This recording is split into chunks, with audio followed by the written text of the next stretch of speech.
Vous êtes en train de perdre de l'argent ou de voir votre portefeuille baisser avec cette déroute des indices mondiaux, vous êtes dans le même cas que moi. J'étais en train de faire toute une autre vidéo quand cela est arrivé. Je n'ai donc pas hésité à m'attaquer à l'actualité qui est cette baisse que personne n'a vu venir. En observant le VIX, l'indice de volatilité du marché financier américain, on remarque que celui-ci a bondu de 54% sur la journée du 26/11.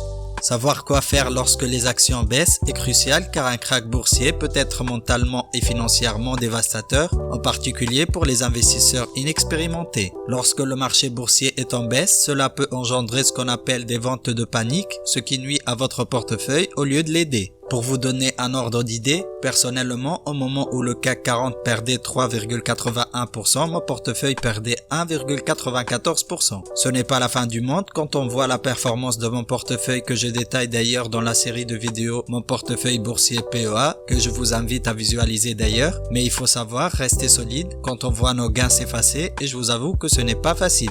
Dans cette courte vidéo, je vais vous donner, mes amis investisseurs, les raisons évoquées derrière cette baisse, mon avis personnel et surtout mon ressenti personnel et comment je vais gérer cette chute, surtout si elle s'accentue. Amis investisseurs, bienvenue avec nous, le couple investi. Nous sommes un couple frugal et sur cette chaîne on parle de frugalisme, d'épargne et d'investissement dans le but de devenir libre financièrement. N'hésitez pas à liker la vidéo si le contenu vous plaît, abonnez-vous à la chaîne pour plus de contenu et pour récompenser notre travail. Vos retours et vos commentaires sont les bienvenus comme d'habitude et on passera à la suite après le jingle.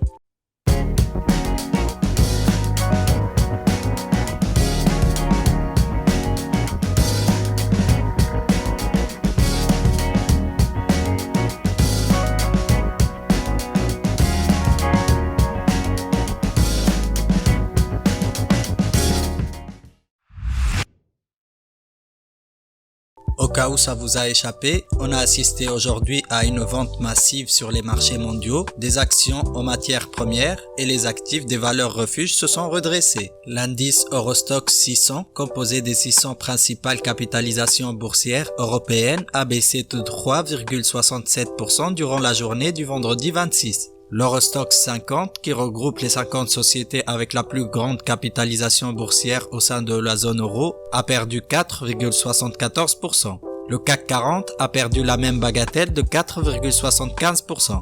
Les indices asiatiques, qui n'ont pas connu le même rallye haussier que les indices américains ou européens, ont moins baissé avec 2,67% pour le Hang Seng, l'indice de boursier de la bourse de Hong Kong. Le principal indice boursier de la bourse de Tokyo, le Nikkei, a connu une baisse de l'ordre de 2,53%.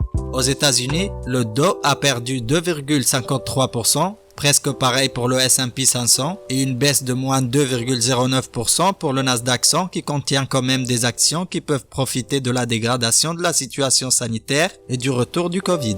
En ce qui concerne les actions individuelles, il y a des actions qui ont morflé comme Airbus qui a perdu plus de 11% sur la journée. Les matières premières, le pétrole par exemple, a lourdement chuté. Le Brent a perdu 11,42% de sa valeur. Cette baisse a été soudaine, mais pour moi il y avait quand même quelques indicateurs fondamentaux que j'ai expliqués dans cette vidéo que vous pouvez visualiser en cliquant sur le lien qui s'affiche en ce moment même. Regardons ensemble maintenant l'actualité et les raisons de cette baisse.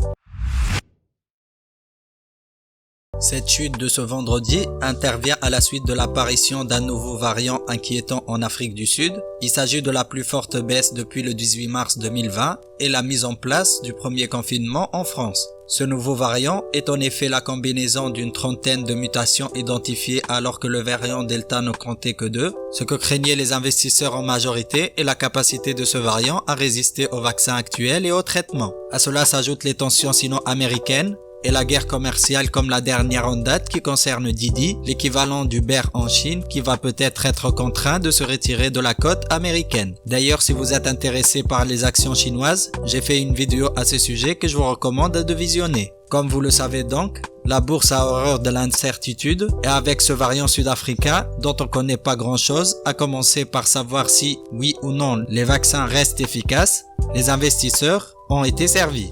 Par contre, il ne faut pas oublier que cette baisse intervient après un beau rallye haussier. En effet, depuis début novembre, le CAC 40 a battu record sur record, montant jusqu'à 7156 points le 17 novembre.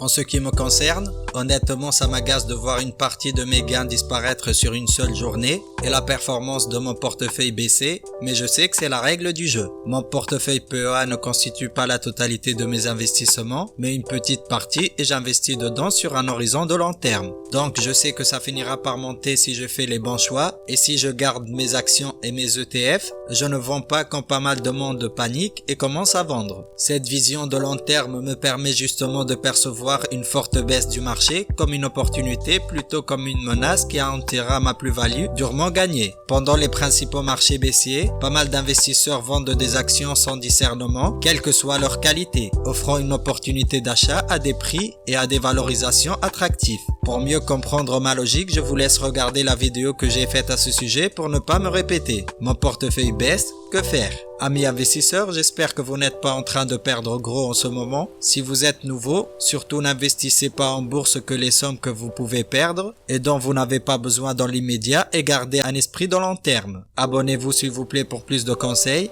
plus de contenu et pour nous soutenir dans cette aventure. Likez la vidéo si le contenu vous a plu et si cela vous a été utile. Merci à vous qui nous suivez dès le début. Et n'hésitez pas à me dire en commentaire ce que vous pensez de cette baisse, si pour vous c'est déjà fini ou si elle va se prolonger. C'était le couple investi et sur cette chaîne on parle de frugalisme, d'épargne et d'investissement dans le but de devenir libre financièrement. À bientôt.